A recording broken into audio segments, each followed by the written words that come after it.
Well, good afternoon, everybody. It's high noon, and welcome into another fall sports update from Middle Tennessee State University. My name's Chip Walters, and you can see our panelists today. Chris Massaro has been in that leadoff hole for the entire time during these updates. Chris, I know things have not gotten any less busy for you. No, and so if we morph these webinars eventually to coaches, I'll be one of the happiest people. And I'm sure our fans would rather hear from our coaches, you know, talking about games and whether we're going to play games or not. So, yeah. So that'd be great. That'll be one of the first questions, whether or not we are. So be ready for that. Larry Maples is Assistant Director of Athletics and handles equipment. And Larry, you have been obviously given challenges you've never been given before. Yes, I've been on highs and lows just like everybody else. So just trying to keep my head above water and take it day by day and do what I can with what I have. Yeah, Drew Shea, Director of Sports Medicine, also an Assistant AD, is on board. And Drew, you pretty much had to write a playbook from scratch on how to handle all this and collaborate with a lot of people across the country to come up with a plan of attack that has been getting good reviews, but it's all about results right now. That's right, Chip. Even with the playbook we wrote, you know, we're like a coach, we have to change on the fly. So this thing changes quite often. So we're rolling along. Well, to get things started today, especially it works out well with Larry and Drew here. Emily Proud from Channel 2 was in town sometime over the last few days and did a story that is on Channel 2's website today. And it has been on one of their early morning newscasts.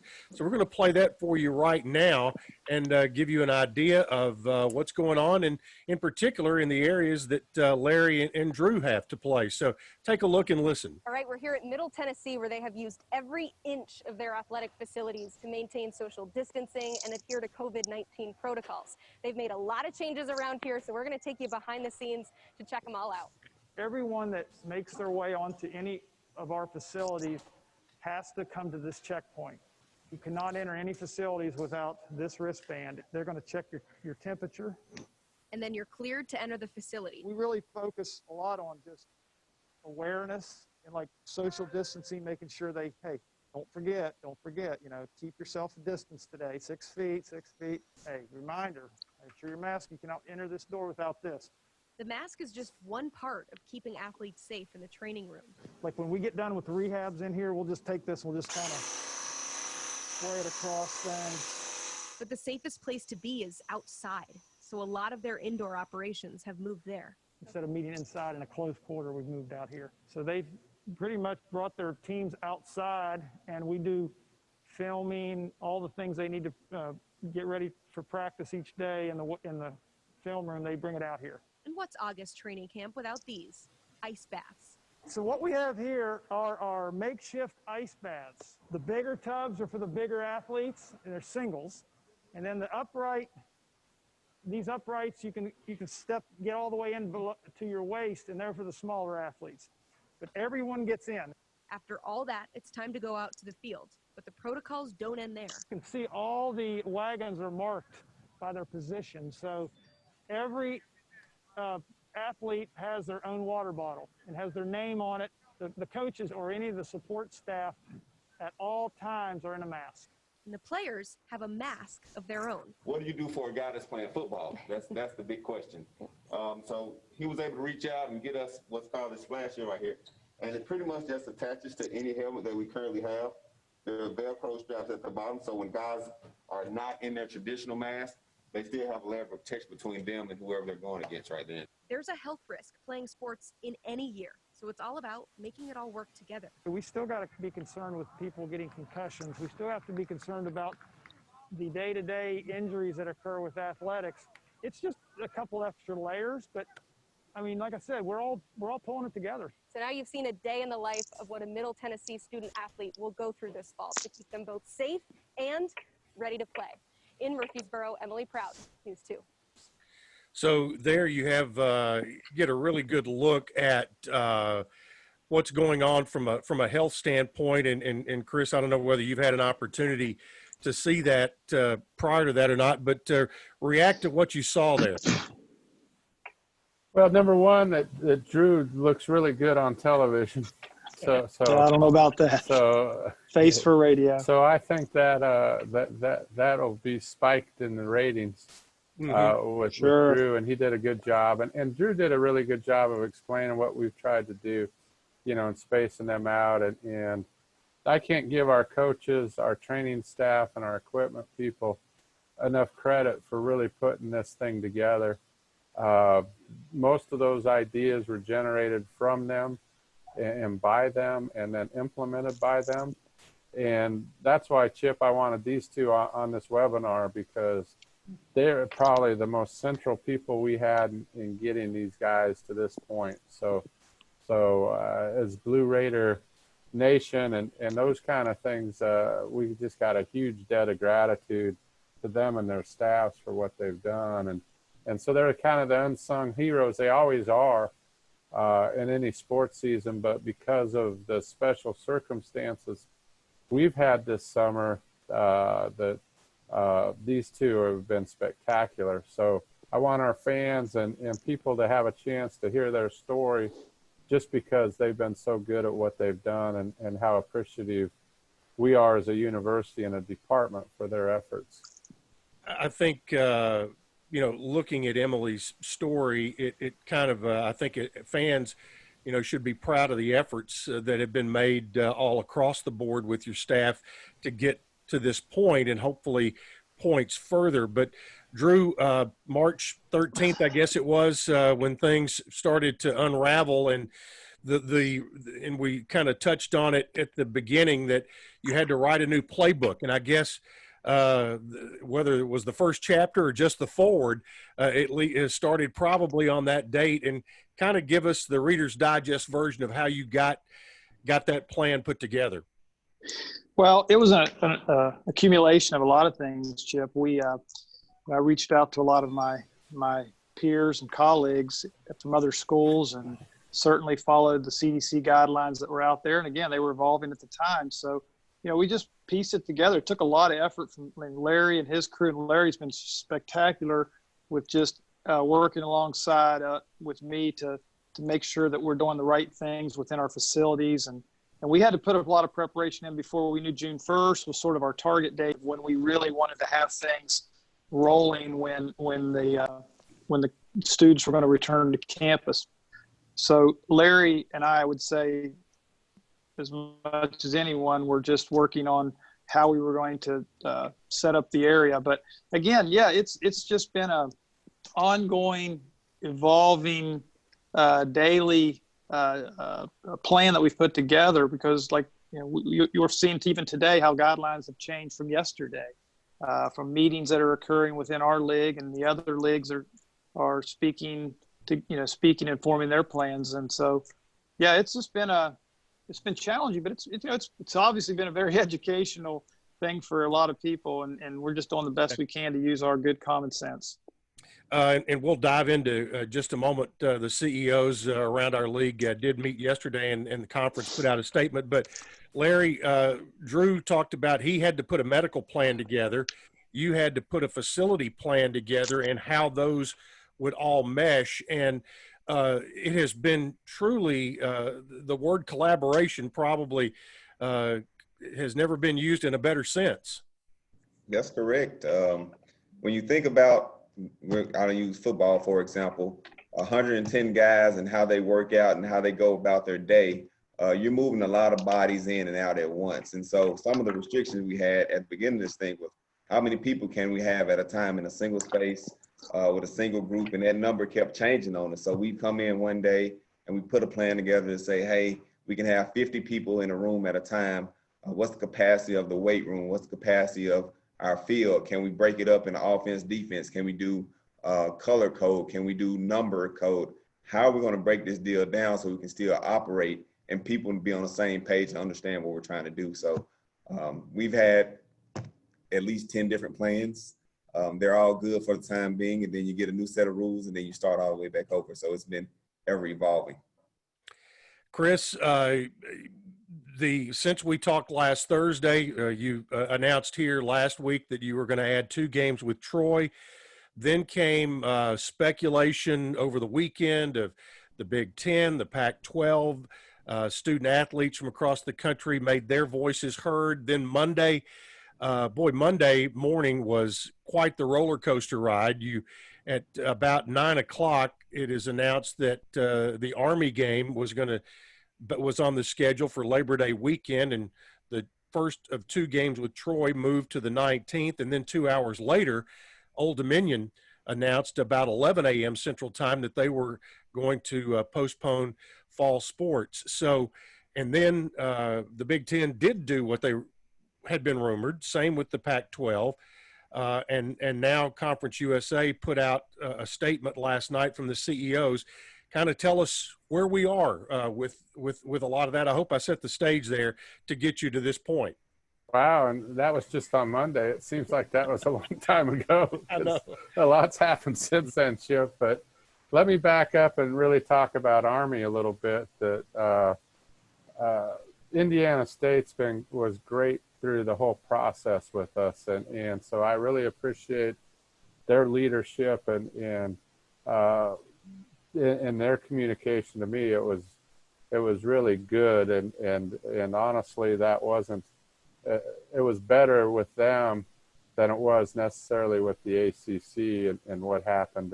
And so early on that we began to worry a little bit about our FCS game, because FCS as a whole, were they going to play football in the fall? And so I was kind of looking around anyhow at what some possible opponents might be. And then their AD called me and said that, look, I don't know which way it's going, but we're a little bit shaky, whether we're going to play or not. So I had a little bit of a lead on that. And so I made some preliminary contact with with West Point, and they needed, obviously they needed games as an independent. And that's a game that I knew would be attractive to our fans and players, that people would be excited about that opponent.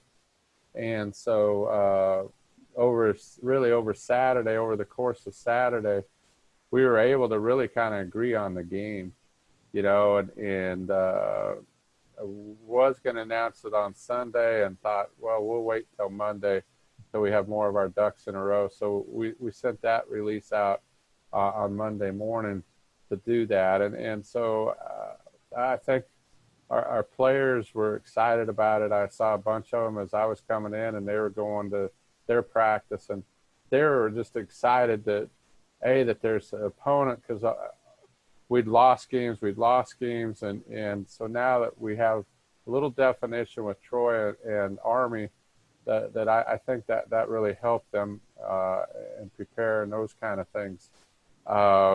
Army's such a great opponent, but they're a little bit unconventional. And the triple option's always a concern because it's such a unique offense. So then it was like, where best could they go into our schedule? And so we had a lot of talks with Dr. Stockstill. I don't want to give him that promotion. With Rick Stockstill, and just on where they would be. And we really thought it'd be great to open with them. And again, that if you're going to travel and go play at a place, what's best for our student athletes and probably what's the safest environment we could travel into, and it'd really be at an Army base, and so that fits that definition, and we're very good and feel very good about what our student athletes will experience when they go to West Point. And then can we manage our schedule? And ideally, he'd like to have a open date afterwards, because with the triple option, there's a lot of lower leg injuries and those kind of things by their style of offense. And so it would behoove us to have an open date, and then we would play Troy on the 19th, and then we would start our conference schedule, which was at that time scheduled to be Old Dominion on the 26th. So as it stands right now, in our September schedule, Chip, we've got Army, open date, Troy, open date, And you know, I'm kind of comfortable with that, because that gives us a chance to adjust. What Drew and Larry have both said is that, you know, that they've had to go through different plans and different protocols, and we'll learn something by every event that we play, and we'll have to make adjustments. So that gives us time to adjust. So it came about. Army was great. They're going to return the game as soon as they can. They're scheduled out to like 2030, and so we can hold a date like in 31. And when the dust settles, we're going to settle on a date. But we also have the promise and commitment from them, and obviously that's a very honorable institution. So I believe them at their word that if they lose a game along the way, somebody wants to switch schedules and those kind of things, we'd be one of the first ones to plug in, and they would come to Murfreesboro.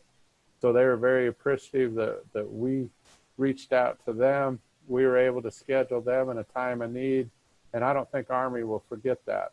And so I like it. As a college football fan, one of the things that I don't want to have happen is to lose the Army-Navy game. You know, in any way that we can contribute to that and to college football, you know, as a whole, and what's good for our game, I think we do that. And so I'm proud of that game on a multitude of levels. So that's how that game kind of came about. And we're excited to play it, and can't wait for September 4th or 5th. When will we know whether that will be a Friday night game or Saturday?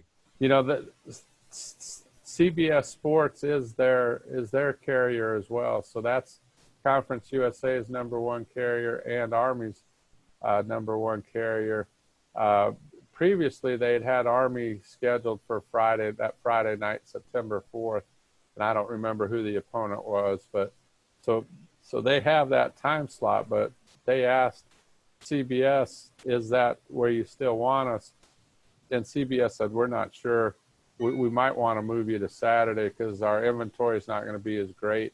And I think there could be a possibility that you know, that maybe that game could end up on the big network. I'm not there. I don't know what the percentage chance of that is. I don't want to raise false hopes, but there is those thoughts laying around, because the SEC doesn't start their schedule till the 26th. And if they, depending on what New York decides and CBS decides, you know, what the games are. But I do know on that opening weekend, we're going to be one of the more attractive matchups out there. What are the, as far as travel restrictions in the state of New York coming from Tennessee or other states as far as fans are concerned?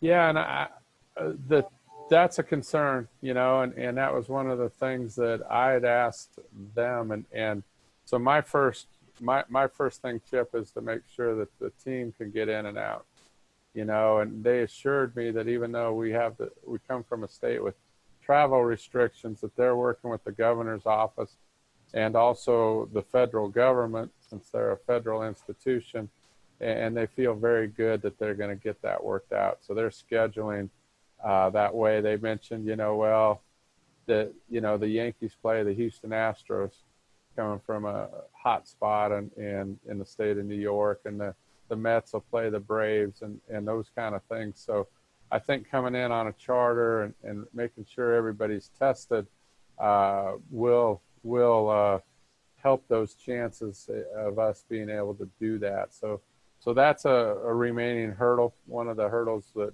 we have to officially get over before the game can commence. In terms of fans, that I don't know. And that's kind of the second priority, is to be able to communicate that and to get it there. So if I ask our fans just to kind of hold tight, don't know what the restrictions will be for tickets. Army is not decided, you know, and how people navigate that travel restriction.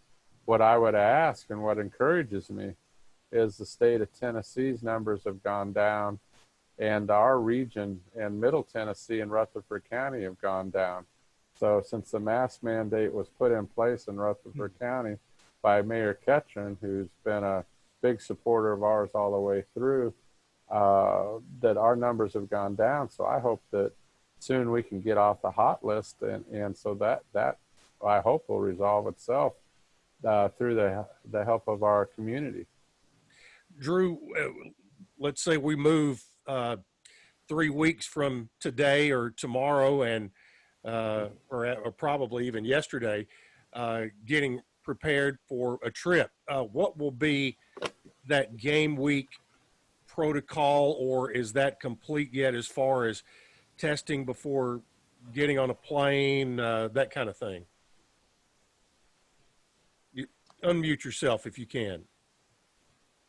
Sorry about that, Chip. Yep. Well, Chris and I were literally talking about this before we got on the air, and I promise I was not eavesdropping. So that's okay. So, you know, the right now the protocol is that, you know, we have to be testing within 72 hours of competition. And as of, you know, 2 days ago, it was, you know, we needed to be, everyone that was on the travel party must be tested before they get onto an airplane or a bus or whatever it may be. And once everybody has cleared, we've got the results back that you're negative, you can travel. However, I think that there's been, you know, Chris can also attest to this, there's some changes or some discussion now about maybe some additional testing that needs to be done each week prior to travel. But right now, again, we're kind of up, I would call this crunch time. We're at a point where we really have to know what we're going to be doing because the season's not that far off. So Chris has been in a lot of meetings, as well as I have, with medical directors, team physicians. On my side, Chris has been meeting with more of a larger base or larger group of people as well. And we're just kind of evolving to where we're going to go. And that's, again, testing. We know that we will be having to test each and every individual that's traveling or before our home games, but we just don't know in what capacity right now. Yeah, Chip, and I might be able to help with that a little bit too, is that, you know, and I think probably one of the things that fans want to know too is kind of what's going on. And so that we had a meeting last night with the athletic directors and kind of the medical officers for the conference, and also the CEOs, our presidents were in that phone call, and so it was a great dialogue of about an hour and a half of just where we are and just how do we manage some of the information that's come out. What were the Big Ten's concerns? What was the MAC's concerns? What was the Pac-12's concerns? And how do we address those concerns? You know, and so we did that, you know, and you can read the statement that came out, which is a little bit, you know, and we had a lot of discussion about the first 2 points there. Myocarditis, mental health were really central to our discussions. We had some of the same doctors on our call that were on the Big 12 call a night or two earlier. So we want to make sure there's consistency of information from league to league. And I think one of the recommendations and what we're talking about today is increased testing. And so whether we test our student athletes that are in competition 2 or maybe even 3 times a week to be able to do that. And then to make sure, so we've got to make sure we all have the capability of doing that. And that's what we're trying to determine in the next couple of days. You know, can each school handle that? Is it even feasible or possible with our labs and turnaround times? And so we're one of those that the lab we use, we're going to have to make sure that we can get the turnaround time before we can definitively move forward on that. The idea is to be able to catch the COVID cases quicker, pull them out of the lineup, and then you have your risk of some sort of cardio problems get dramatically reduced. And they're fairly small as is, but then there would be some sort of testing that would occur, baseline testing, ranging from EKGs all the way to echocardiograms, depending on some results. So that's the main thing that the CEOs, the ADs really wanted to make sure is, do we need to take these extra steps to ensure kind of ourselves against the unknown and for the safety of our student athletes and those kind of things. They're going to be active whether they're in competition or not. And so how do we monitor that? How do we serve them the best way we can? And so that's where we are, and it's probably going to take us a day or two to sort through that. And but as Drew said, it's getting close to really that clock striking midnight, and so we do have to come up with a definitive path soon. We're just trying to take some of this information and process it, and also to make sure our opponents have the same protocols, you know, and assurances. So when we play Army and Troy out of conference, that they're going to do that. My gut tells me that the 6 leagues that are remaining are all going to operate on similar protocols, you know, and so we're all just trying to establish what those are right now. Larry, we talked about the testing of individuals. A lot of what goes on is equipment. We saw in the video what you guys have going on with helmets, but how does it change your plan of packing a semi-truck, sending it to West Point, New York, making sure that it's disinfected when it leaves here, and then once it comes off the truck, probably re-disinfected another time or two before a game is being played? Well, Chip, I've been doing this over 10 years now, and we've never had this issue. And so my first go-to is to call everybody else in my colleagues and say, hey, what are your plans? What are you guys doing? Some of the subject matter experts, I know we're all in it for the first time, but the same way we're on the same page with everything else, let's have some consistency on what we want to see when things show up and when things leave. And so, like I said, it's the first time we've done it. We usually travel with an 18-wheeler, and my guy Dave does a lot of the ins and out for me. So just being on the same page with him on what needs to go where and when it needs to get there is crucial. I have 2 graduate assistants that have been great for me, Eric Walker and Antoine Ivory, just communicating what those protocols are for those guys so that we can have a smooth transition. If you think about it, we take over 80 guys, and then you think about your support staff and your coaches, getting that stuff to the location, getting it set up, getting it sanitized. Post-game is going to be like none other before. Getting all that stuff back, getting it back cleaned, and getting it to its destination. It's going to be a task, but I got a crew of guys behind me that understands that I'm going to guide them in the right direction. They believe in the decisions that I'm going to make, and we're going to rock and roll with the punches.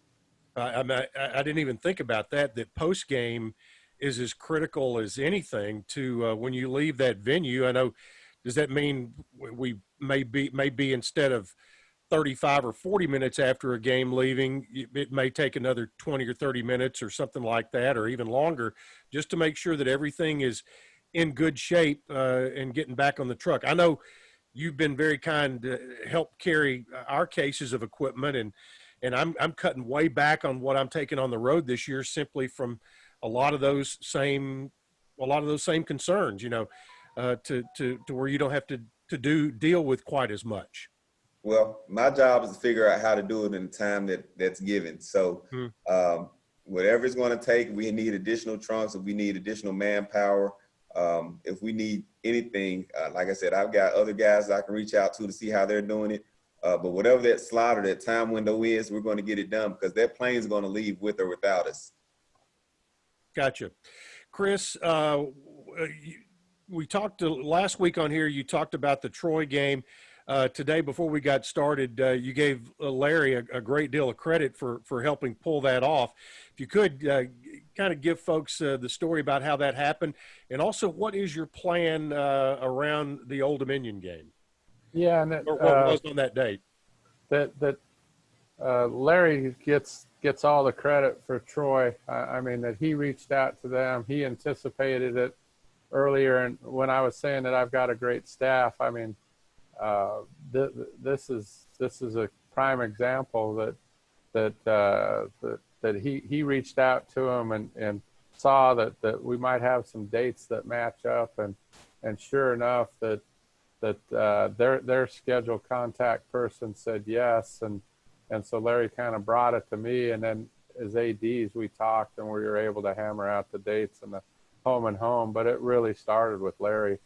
And so he recognized kind of what a good game that would be. It's a drivable game, it's a rivalry game, and reached out. So all hats.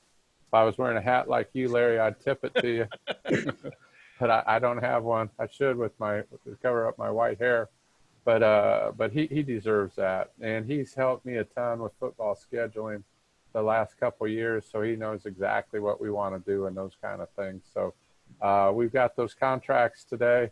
I thought it was interesting that in a conference call yesterday that our supervisor of officials says that the home team should have the home officials just because they're worried about traveling out of region and those kind of things. So they're trying to keep official travel tight and by car and off airplanes as much as possible. So he wanted us to, in our contracts that we're writing that are new, is to have the home officials referee the home game. And that was a little bit of a change. That one I did not anticipate. So we revised that on the Troy contract, and they're fine with it. And so I'll just need to make that known to Army and those kind of things. But I thought our fans might be interested in that, just the depth of what people are thinking and talking about, and just how, and do we pay an official that comes and is sick, or if they come and all of a sudden we can't play the game, and what happens and all the finances of that. So that's all been parts of discussions, and, just those minor little details that are small compared to the bigger details we're doing with, but are necessary in order to get a game off. So yeah, Larry gets all the credit on Troy, and just an example, of him and his colleagues and what they do and for MTSU, and how everybody sees a need and can fill it, and that's what he did. What about the Old Dominion situation? Yeah. I know you're very good friends with Wood Seelig, their director of athletics. Did you anticipate Old Dominion pulling the plug on fall sports? Yeah, I mean, I don't think that surprised anybody in the conference. I think everybody would have preferred that we all make these unilateral decisions, but sometimes, so we're all in it together, but sometimes that's not possible. We recognize we're all in different states and those kind of things. And so their state is a little bit different, and their situation's a little bit different. So they pulled out. We had a big discussion today in terms of, do we replace that game on conference? Do we have the flexibility to do it non-conference? I think if we're going to replace the game, the line of thinking would be that they would come from an Eastern opponent, and we would play somebody twice. So everybody in the East would play each other twice. And then can the dates work and all those kind of things. So we have not seen a sample schedule yet. That just happened on Monday. I think that maybe at tomorrow's AD call, we might see a sample schedule on it, and it might require some date changes, inside of our conference schedule. So they're trying to make it as least disruptive as possible if we do replace that with a conference game. So right now, again, that we're sitting on either 10 or 11 games. I feel good about our schedule. I feel good about where our open dates are. So I think that I'd be in favor of adding a game if it didn't disrupt a lot of what we have. I don't want to play it 10 weeks in a row without an open date and those kind of things. So Yeah. So there's still a lot to be determined there, Chip. Is from a league standpoint, is the conference office, are they assisting across the board in helping schools that have lost some non-conference games, and in particular where in Middle's case it worked out to schedule with 2 games with a Sun Belt school, and those, when you look at the footprints, and people wanting to have drivable games within both leagues, that makes some sense if those opportunities arise. Yeah, and I think the conference has been very helpful in every step of the way. And so I'll tell you, our commissioner's been fantastic, you know, and she's got a pulse on what's happening around the nation. We've not been surprised as a group of ADs, generally speaking, that she's been on top of it and informed us. So we're really lucky to be at this point because we've had great leadership from our conference office, and then also from Dr. McPhee here, you know, locally on our campus. So with that kind of leadership, it's been easier to operate under this ambiguity that we're having to deal with all the time. And so that part's been very good. That I think that the conference has been helpful, both in an official basis and also unofficial. Like, what have you heard? You know, and I kind of put it out that, you know, after we got our games scheduled, that, you know, Army still needs some games. So anybody that needs games, you know, might want to, and I sent the contact number to a couple of schools, you know, of the guy that does the scheduling for Army. So I think that's been really good, that the cooperative nature of the ADs and inside of CUSA to make sure we're all covered and make sure everybody comes out of this thing as whole as we can. Jimmy White, who is president of the National Alumni Association, wanted to know if you have any expectations that TV would change any game dates. Obviously, we know that there's normally a 12-day window as far as game times and when they slot the game time. But what about dates? Do you foresee anything moving to a Thursday or Friday night other than the potential for Army? Yeah, it very well could happen, Chip. And TV, I kind of feel for those guys, the programmers, because they're dealing with a messy chalkboard as well. And so they're losing games and commitments and those kind of things. So all that's being reevaluated. So we've been told as ADs to be prepared that some of our games could move because of the Old Dominion situation. As I said earlier, we could move off of dates and weekends, you know, and so not only from a Saturday to a Thursday, but all of a sudden, well, we're not playing this Saturday, but maybe our open date Saturday we are playing. So the key is to be flexible. That's one of the reasons we went with mobile ticketing kind of on the home games. I mean, it's a mess, you know, and so it's going to take a lot of people a lot of hours to work their way through the mess, including the TV people and the TV schedule, because they just got hit, as you mentioned, on Sunday and Monday with a hammer, losing the Pac-12 and the Big Ten. And what does that do to all the contracts, and let alone the Mountain West and the MAC? So they're trying to reevaluate, retrench. So we'll help them as much as we can as well. Yep. Drew, you mentioned about testing procedures and 72 hours prior to competition, and that will be in place, I'm assuming, for volleyball, soccer, and cross country as well. Is that correct? That is correct. All of our teams will follow the same protocol. Okay. Joe Fan goes to the wherever to get his to be tested and doesn't receive results for 2 weeks.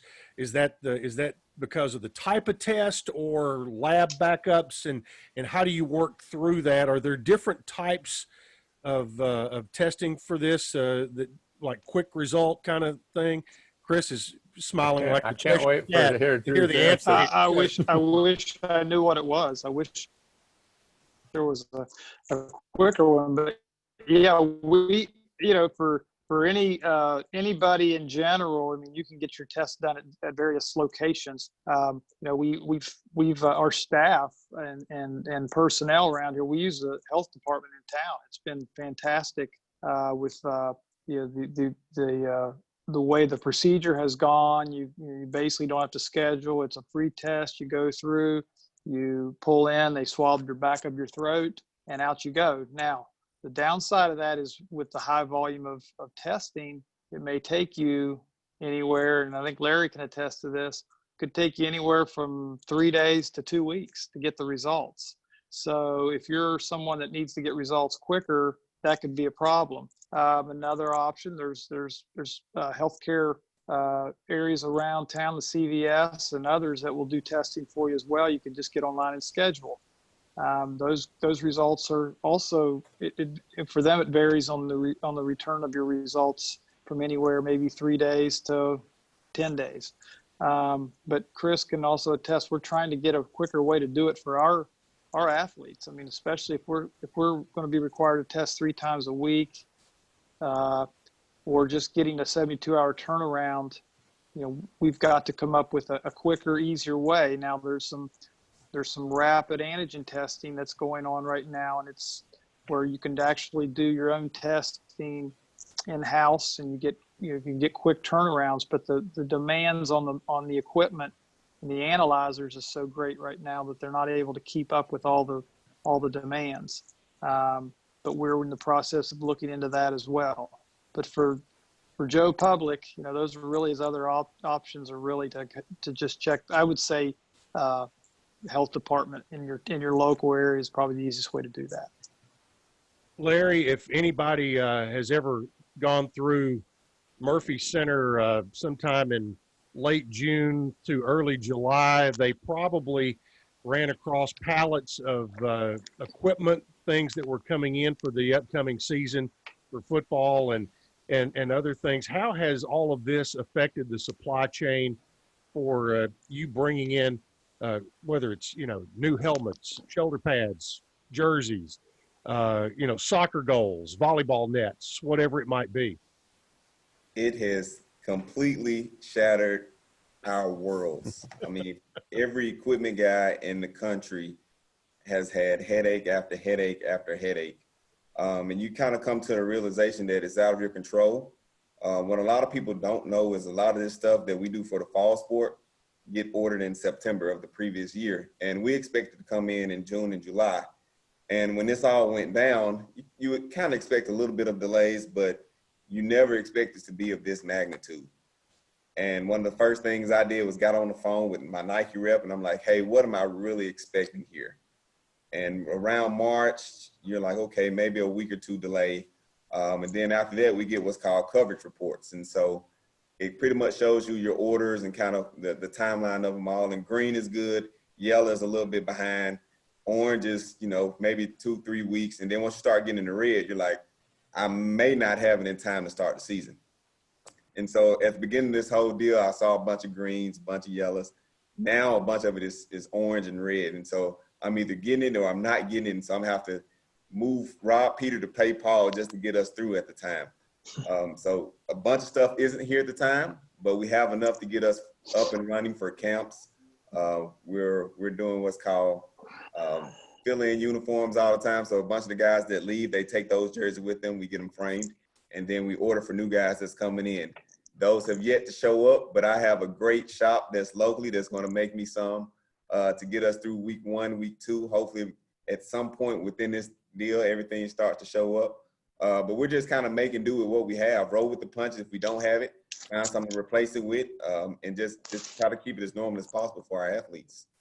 Chris, another audience question. David McKnight checking in goes, well, since we've added Army, is Navy available, or heck with Air Force or maybe even Coast Guard on the 26th to replace Old Dominion? Yeah, and I mean, the Air Force kind of ran in my mind when Mountain West canceled because they still want to play. Yeah, they play in the Mountain West, and they still want to play for the Commander's Chief Trophy with Army and Navy and those kind of things. That I think we're pretty good where we are right now, Chip. Because I like the way our open dates are. Navy's not really a possibility because their schedules hasn't been broken up as much as the other two because they're in the American Conference and they're still playing. But I like our open dates. If we fill that date, it'd probably be an extra conference game. so we'll go back to 8 conference games instead of 7. So really, I'm kind of out of the scheduling business today for the time being at 12:44. That could change at 12:46, but right now I feel pretty good where we are. One, thing that is, I'm not going to say it's an unintended consequence, but it was fallout from the Pac-12 doing what they did, Right. is that it has now affected men's basketball. Yeah, that surprised us a little bit on the Pac-12 that when they canceled all athletic competitions until I think January 1 or somewhere in there, December 31, somewhere at the start of the new year. So that includes really their non-conference basketball. So we did have a trip to Washington State that I know you were especially happy about it on a Tuesday or Tuesday night in Pullman, baby. Yeah. So Chip won't have to make that trip. And what we did, and we talked with Nick and his staff yesterday, just to see if there's other teams that lost games that make more sense for us to be kind of on this side of the Mississippi River anyhow. We weren't real thrilled with that matchup in terms of travel anyhow, so it didn't break our hearts that it went away. It is a revenue loss, though. And so if we can replace that game with somebody geographically closer, that would be really great for us. So that's what they're working on right now. I'll just throw this out there. If Kentucky is interested in leveling the all-time record, we're 1-0 all-time. Bring them on to Murphy Center. I'm sure Nick and his guys would be available on that date. That'd be a lot of fun, wouldn't it? It would. It would. Give us an update. We've talked a lot about football, and all three, please chime in here. Soccer, volleyball, and cross country are all here. Basketball teams are back on campus, but soccer and volleyball and cross country would be the first competitions, I guess, coming up, or am I incorrect on that? And kind of give me an update on where we are there. Normally, Chip, that you're 100% right on they're the first competitions, but this year, because they got the majority of their non-conference schedules wiped out by the cancellations, they really don't start until mid and late September. So football will be the first ones to go.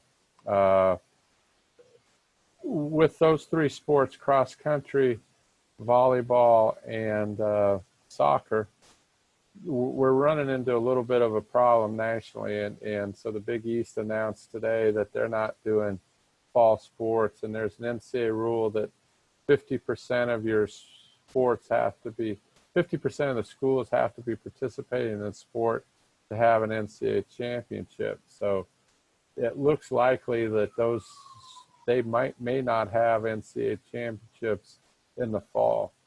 So what that will do is bring a lot more discussion to having those sports compete in the spring if they do have a spring championship. So we need to find out a little bit more about that.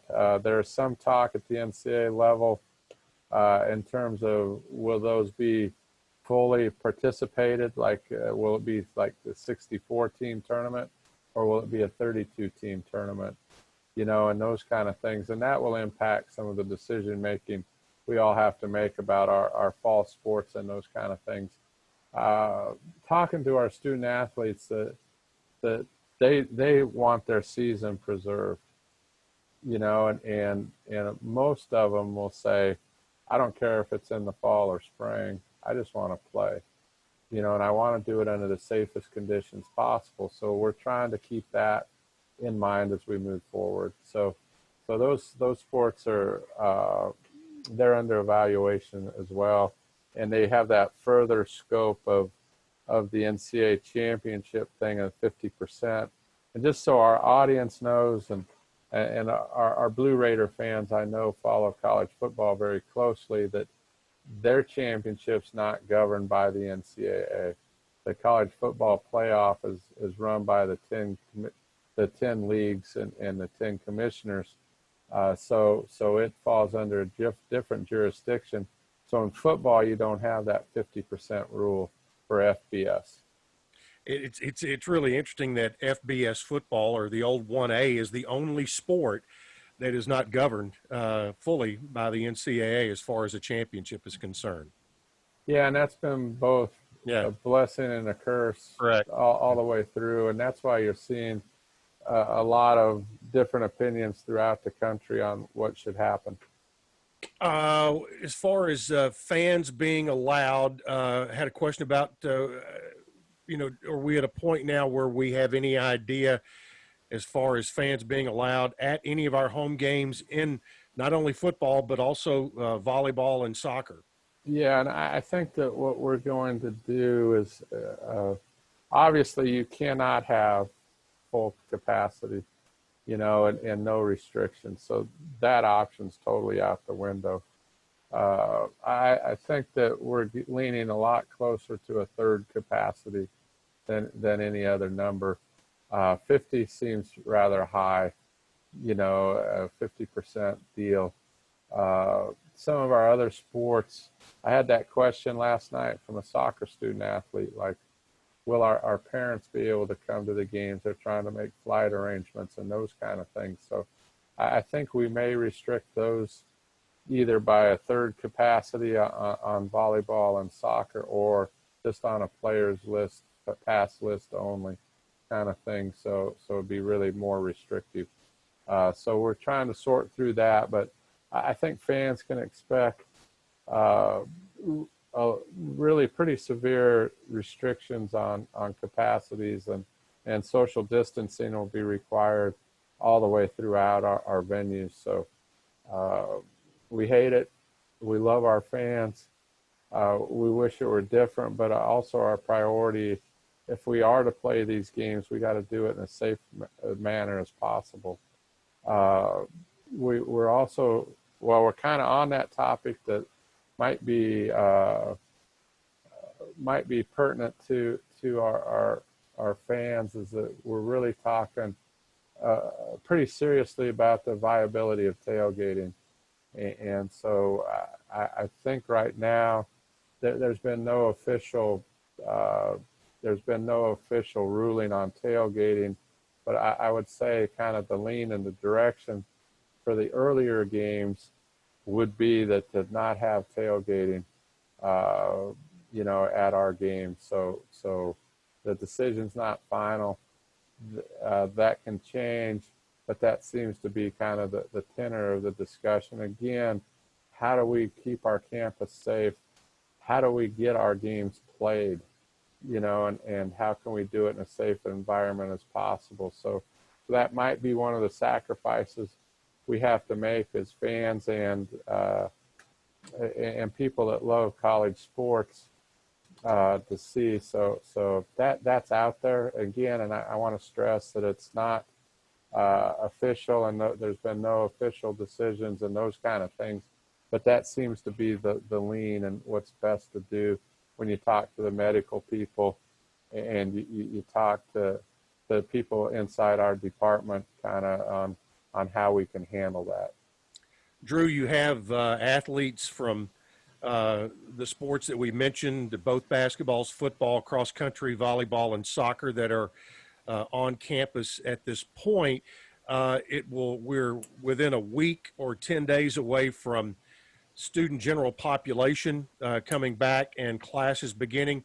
What are your concerns as that happens, and what are the messages to the student athletes as far as taking care of themselves and limiting interactions?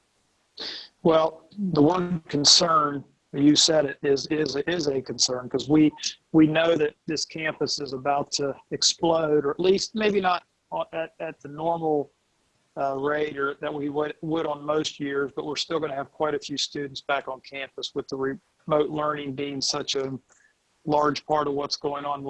That'll take away a lot of the population, but at the same time, there will be a huge influx of students. So I'm not going to sit here and tell you I'm not concerned. And I think the thing we do best, and we continue to stress to our players, is if they want to have a season, well, I don't care if it's volleyball, soccer, track, cross. If you want to have a season, it's really on you to practice the good habits that we've instilled you with.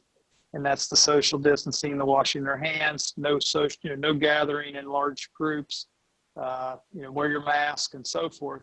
So the coaches have educated their athletes, and I know they do it on a daily basis.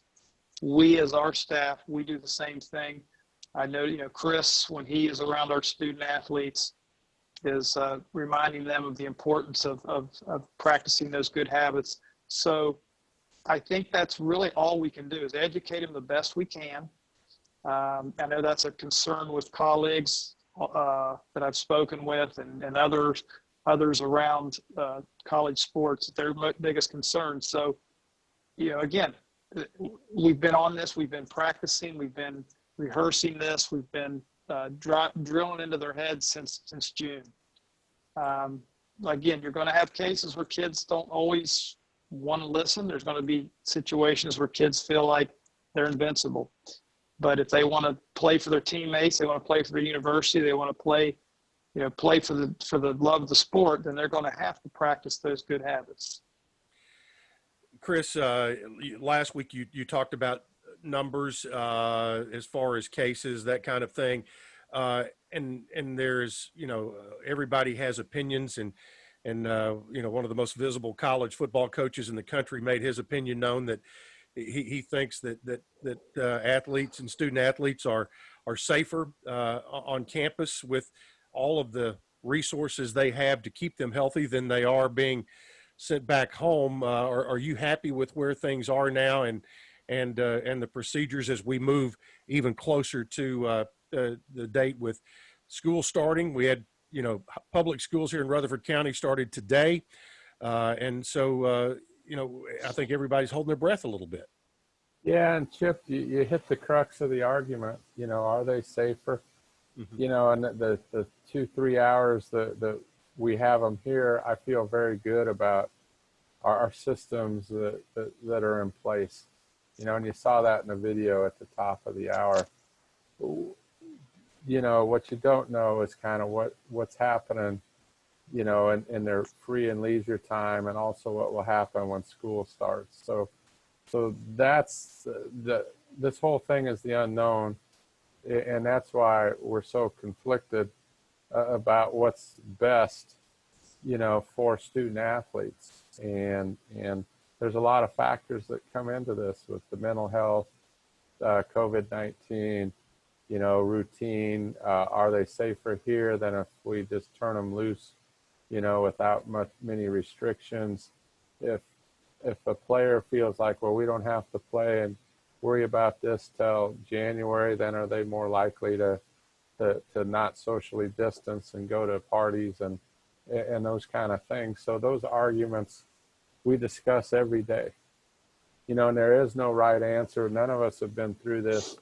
And so that's what the presidents, are trying to decide in our conference, and kind of the recommendations of our medical people and our athletic director and our coaches, and communicating that with our student athletes that they need to have a voice in this as well.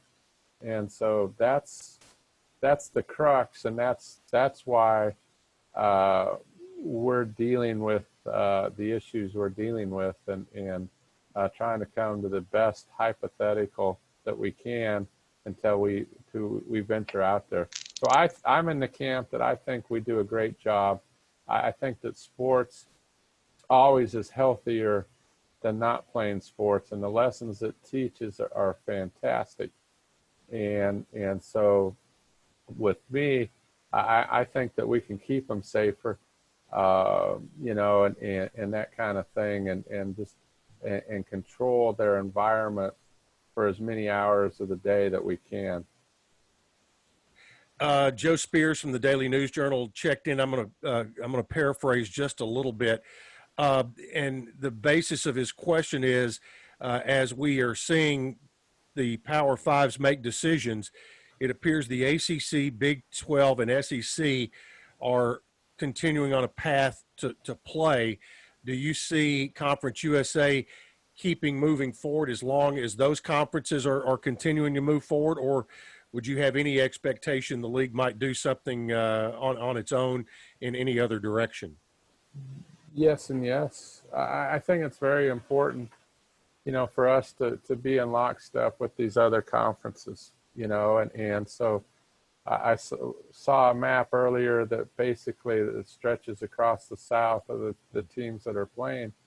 And Joe, one of the things that I want to point out is it's not only conference to conference, it's also statewide philosophies. So inside the state of Tennessee, we have the American Conference, with Memphis as a part of it. We've got Conference USA, which obviously we're a member of. And then we've got the Southeastern Conference with Tennessee and Vanderbilt. So to me, it makes perfect sense that we should be in lockstep as a state and also with these conferences. So I do think that we're tied together, whether we like it or not. I think that happens. So yes, that we are going to communicate, we are going to talk with these conferences, and because it's important to us. You look in the state of Alabama, they've got Sun Belt schools, they've got Southeastern Conference schools and Conference USA schools. So we as a league have to be prepared inside of our state and those state politics to be able to ascertain. That's why it was big for us in terms of like the Big 12 announcing that they're going forward, because my personal belief is if they'd have pulled out, that would have made it very difficult on the Texas schools, particularly those within the UT system. With El Paso and San Antonio, how can they play when UT Austin's saying they can't play? And so I think that there is we're in this boat together mentality, and I hope our leagues keep talking. Okay, we are we're just over an hour, and we want to try to keep this as close to an hour as possible. Go around the table here. Larry Maples, any final thoughts as you move one more week closer to opening day and heading to West Point, New York for a game with Army? No, just keep your heads up, guys. Be receptive to everything going on. Keep a positive attitude. We're all in this deal together. This thing has already affected everybody. Just respond positively, and hopefully we have a good outcome at the end of it all.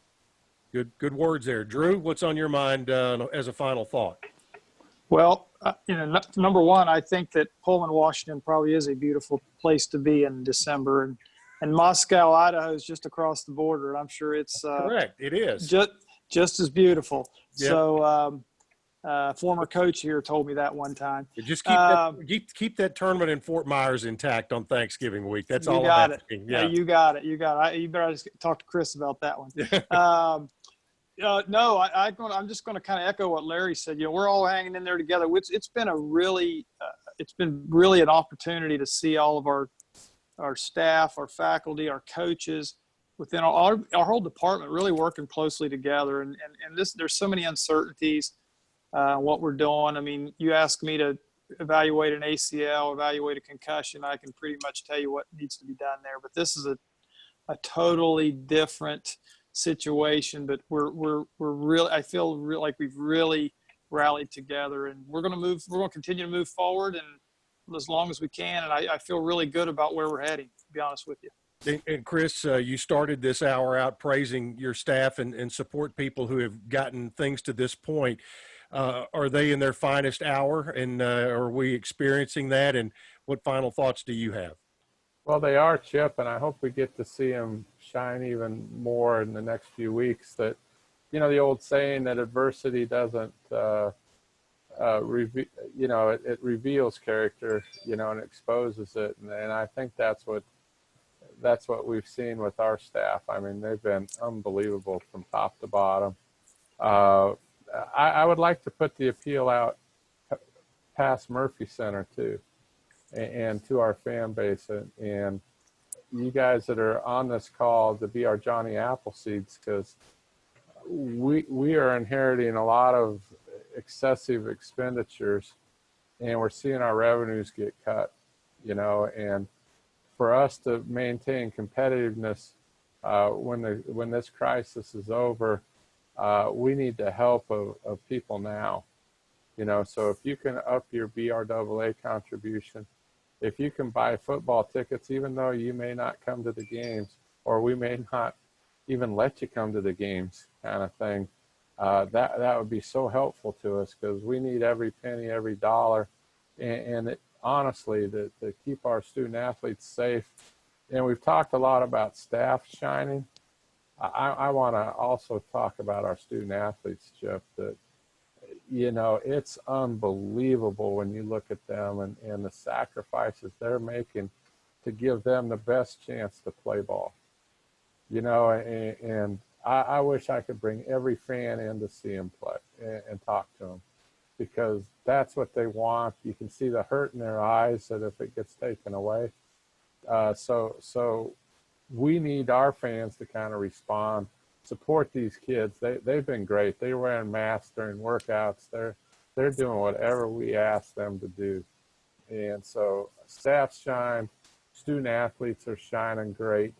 And so, and I know our Blue Raider faithful will shine great. So we need your help, and we need it now. We need it financially. So if you can up your BRAA contribution, if you can double down to help us get through this COVID, I'd be forever grateful.